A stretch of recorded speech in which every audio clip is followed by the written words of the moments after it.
Welcome to Balance Boldly, the podcast for ambitious women in business and a few brave men.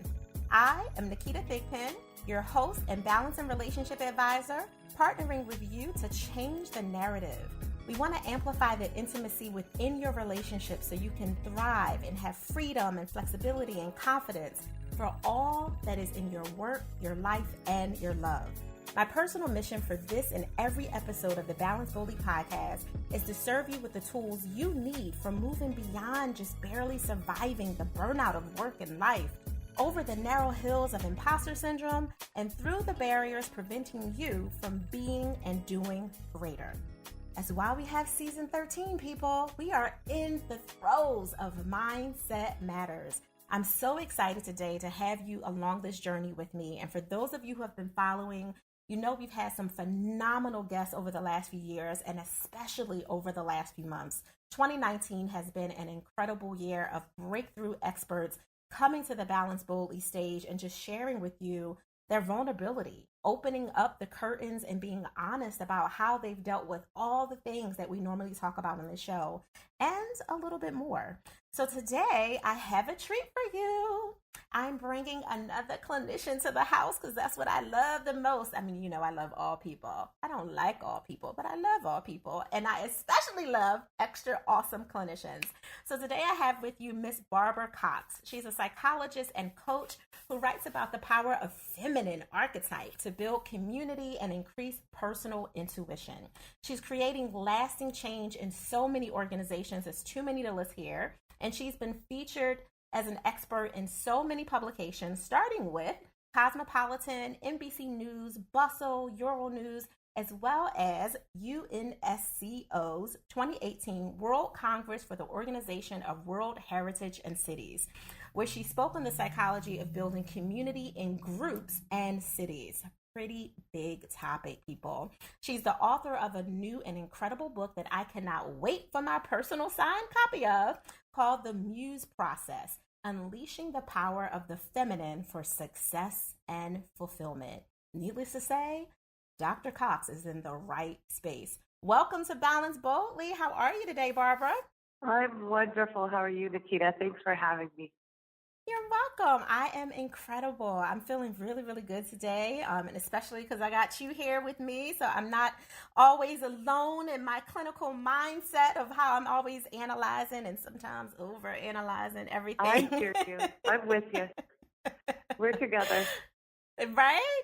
So tell me about this new book that you have. I'd love to hear more about what made you decide to write it in the first place and where you were in the journey and the process for yourself as you were managing the writing process and building a business yourself. Sure.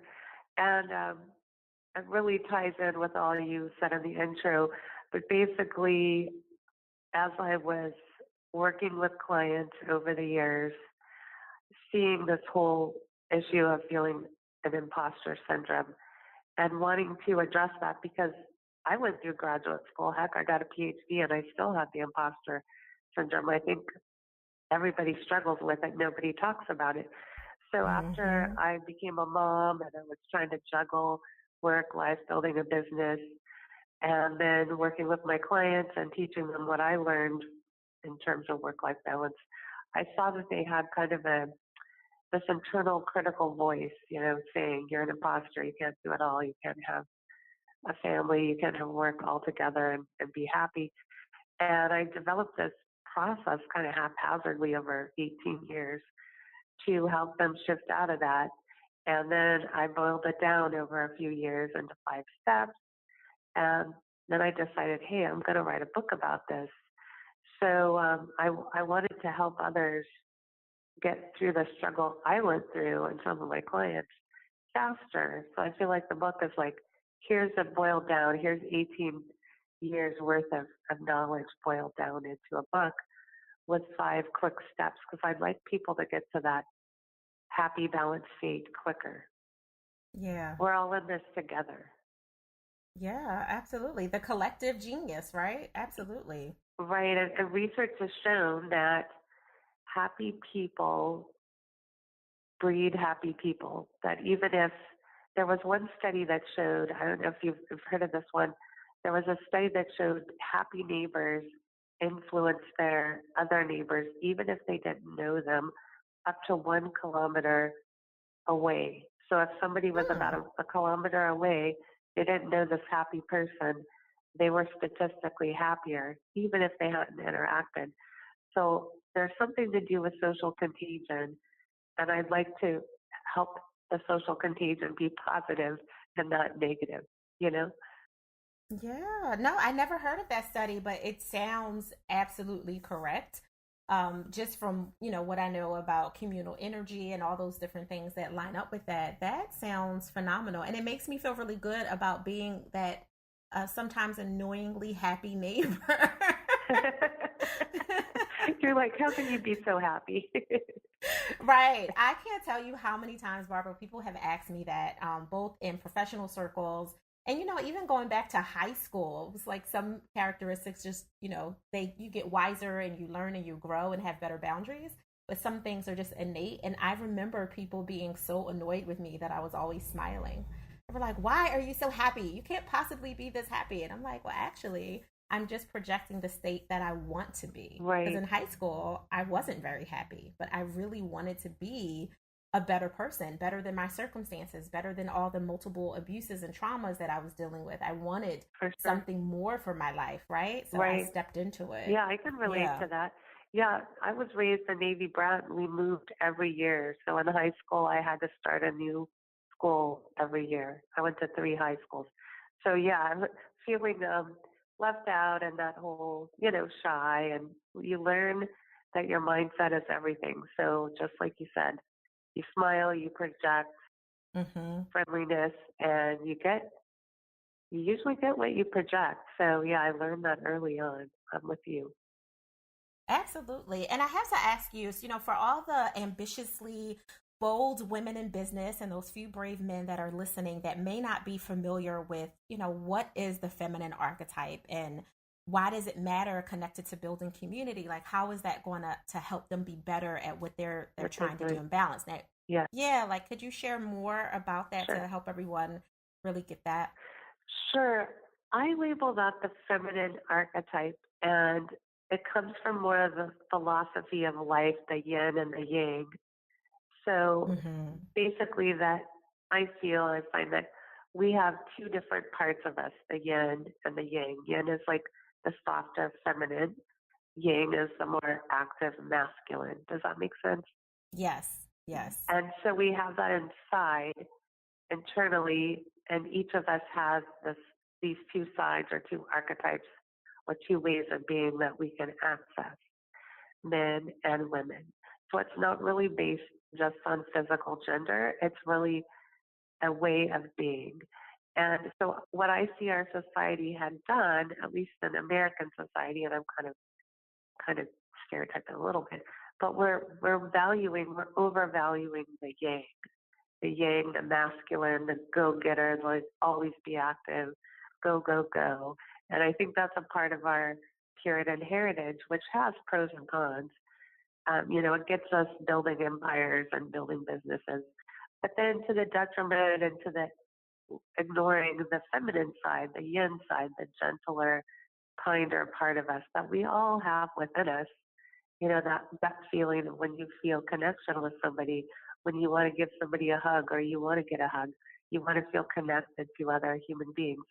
That's what I call the kind of feminine side, where it's all about community, connection, collaboration, intuition, caring, and bringing in that piece to us, because we've evolved to be social creatures, to be in a tribe, to know our other human beings that are around us.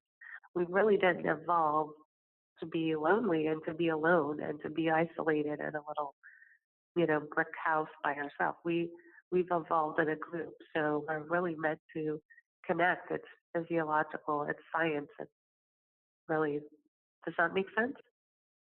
Yeah, no, it totally makes sense. I'm listening to you and I'm thinking about someone specific that would say, and I'm sure you've heard this a million times from people, I'm not a joiner. I don't want to be with people. I'm not just talking about them as self-identifying as an introvert, just, I don't want to connect. But then they're typically not only are they closed off, they're usually not people who are thriving when they're in that space. Right. Now they may eventually get there, but it takes a lot longer when you're not, to your point, kind of unleashing the yin and, you know, tapping more into it, because it could help them in their business. And obviously, you know, in your personal life, if you're willing to connect and be a little softer when you need to be softer. And it doesn't make you less of, you know, a go-getter because you can give someone a hug. Right, right. Go-getters can still hug. Maybe that should be my tagline. Right. Go-getters can still hug. They still need a hug. Right. Go-getters need a hug too. Right. No, I love it. And everything you're saying makes a lot of sense. I'm curious, based on your professional and personal experience, have you noticed that there's a difference in, you know, whether it was your life at a time when you had to kind of go into a bubble and close yourself off from the community, that you saw a difference in your own ability to be more productive or more happy, or even have less burnout? Yeah, for sure. This was a personal struggle too. I think all authors probably write about some issue that's personal to them. And I found, especially after becoming a mother, that when people have children, there's more of an isolation. And I think that's more of a cultural thing. I don't think that's in every culture. So the mothers I talked to seemed very kind of isolated, and it's harder to get things done. Whereas the people in more community-oriented situations with kids had help with childcare and help with their business, and they'd help each other out. So it just happens to make life easier when you reach out and become part of the community. So I was struggling with this, like how the U.S. culture is set up, and parents are so isolated, and then they kind of duplicate their work. So I went on a road trip to kind of figure out what's going on. And I went to interview different neighborhoods and different communities to see how they did it and what worked and what didn't, or where people seemed happier. And I stumbled upon the concept of co-housing, where people basically, it's kind of like a condominium association with a common room, but this goes a step farther. Instead of everyone having their own little condo and isolating, they had a common room with a large kitchen, and everybody, each of the families, like say one of the places I visited had 30 condos and a large living area. So each of the 30 families would sign up for one day to cook for the whole group. So then they only had to cook dinner once a month, but basically every night there was a dinner. So you could go to the common house, to the community room, and there'd be a cooked dinner for you.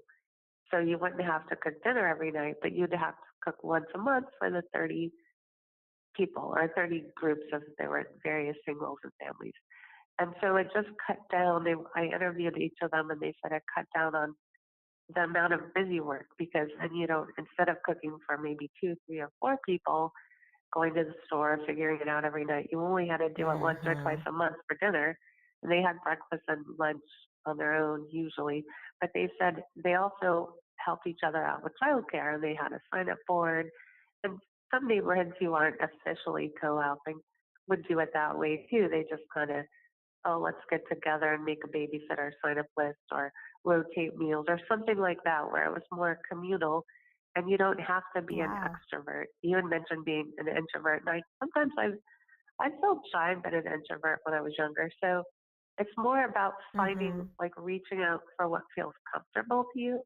Because I don't think all introverts are alone. They have a couple of people they're close to. So it's about figuring out who you want to reach out to and do something simple, Yeah, no, absolutely. Well, first, let me commend you for, stepping out of your own comfort zone by exploring these other kind of communal cultures and seeing what life was like in this other space, because I've never heard of anything like this outside of, maybe what a church may do when they, like our church feeds people, every Sunday. So people get to come, and that's the one day that they might not have to cook dinner.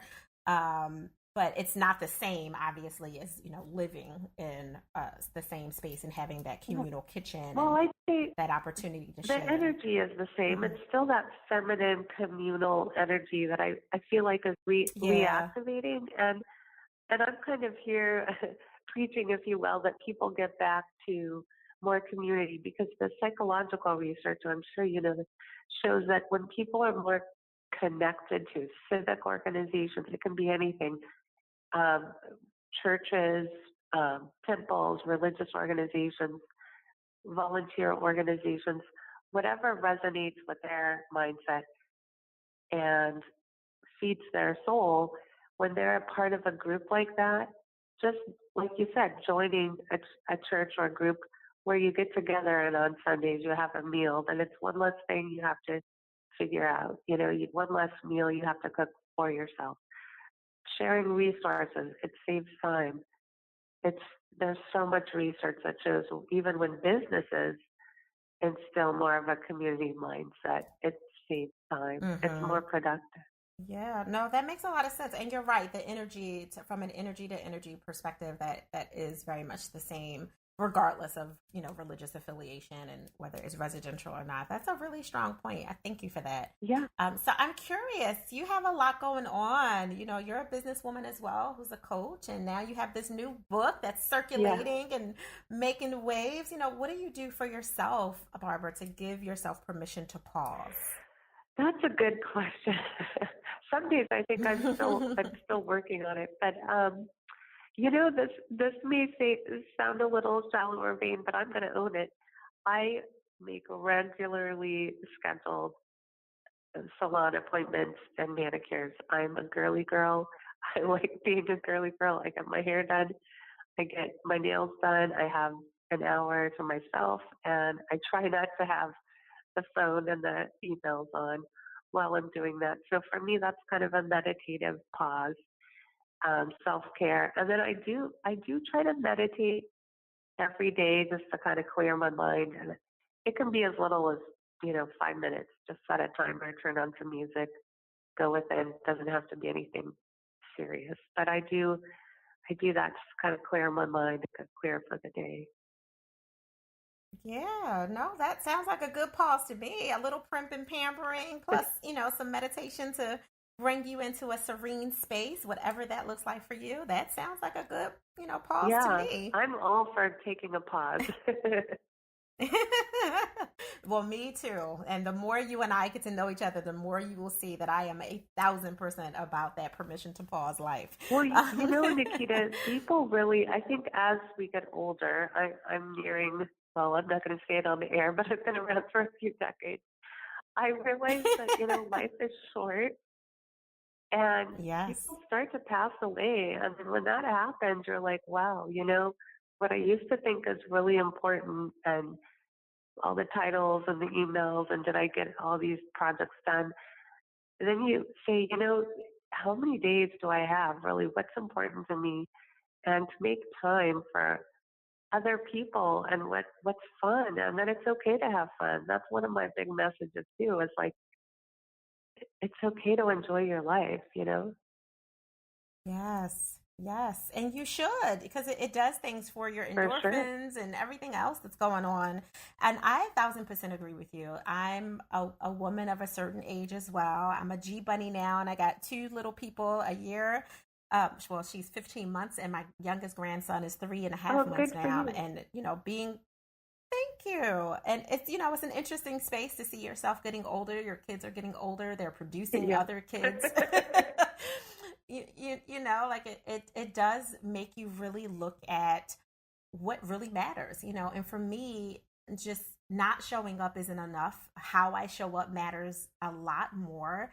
And if anything is to be said, my balance that matters the most is making sure that I take time for me so that I have some more to give out to whoever it is For receiving sure. it or might need to For receive it. sure. So Yeah. I resonate with that. Yeah. So how can everyone connect with you, Barbara, to find out more about the Muse process and the work that you do, and just to go further with you? Where can they reach Sure. you? Wonderful. The best way to reach me is through my website, www.drbarbaracox.com. I'd love to hear comments from the show. This was wonderful. It went way too fast. I enjoyed myself immensely. But yes, I would love to hear listener comments, and my book is on there, all the information about my business and all that good stuff. That is powerful. I thank you so much. This was really rapid, and I wish we had more time. And I thank you for carving out this time with everything that you have on your plate that you're balancing as well, to just share your journey with us and really give back to the community of listeners who are here with us right now. Thank you so much. You're welcome. Thank you. You're welcome.